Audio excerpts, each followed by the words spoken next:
The Forbidden City is not just a palace, it is the largest royal palace complex ever built in human history.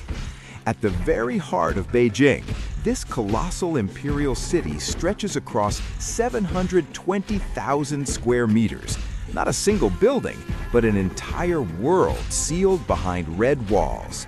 Inside stand 980 structures, more than 8,700 rooms, built for one purpose: to house the Son of Heaven. For over 5 centuries, only the emperor could live here, while ordinary people were forbidden to enter.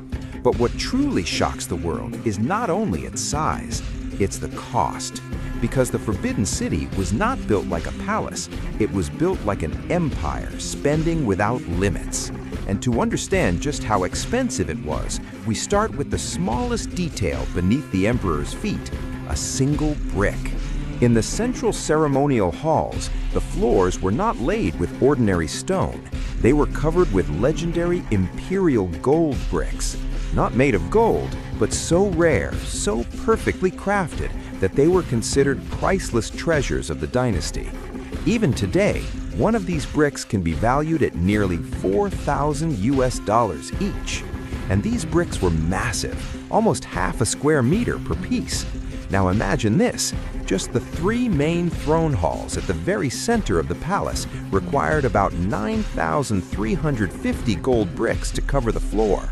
That means 9,350 bricks times $4,000 equals nearly $38 million just for the flooring.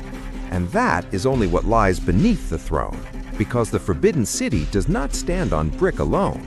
It stands on wood. This is the largest wooden architectural complex ever created on Earth. The great halls of the palace are held up by towering timber columns, carved from some of the rarest wood in the empire. The Hall of Supreme Harmony, the most powerful room in all of China, contains 72 massive wooden pillars. Some rise more than 12 meters tall, thicker than a man can fully embrace.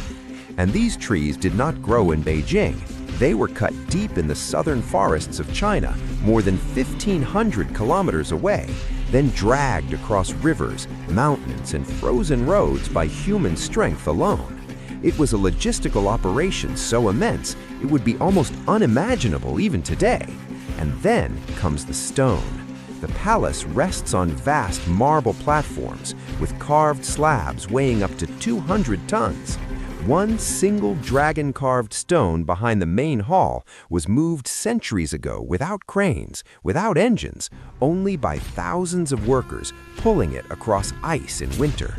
Every step of this construction was a miracle of labor and a monument to imperial wealth.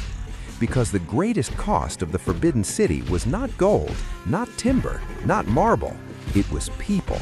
More than 1 million workers were mobilized over 14 years to build this city palace from nothing. Carpenters, stone cutters, brick makers, artists, laborers, many never returned home.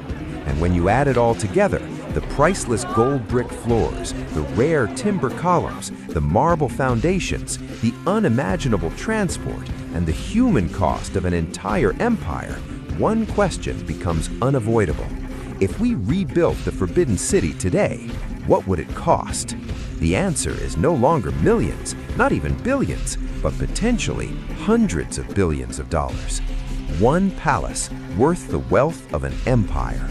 And perhaps that is why the Forbidden City is not just architecture, it is history turned into wood, stone, and power.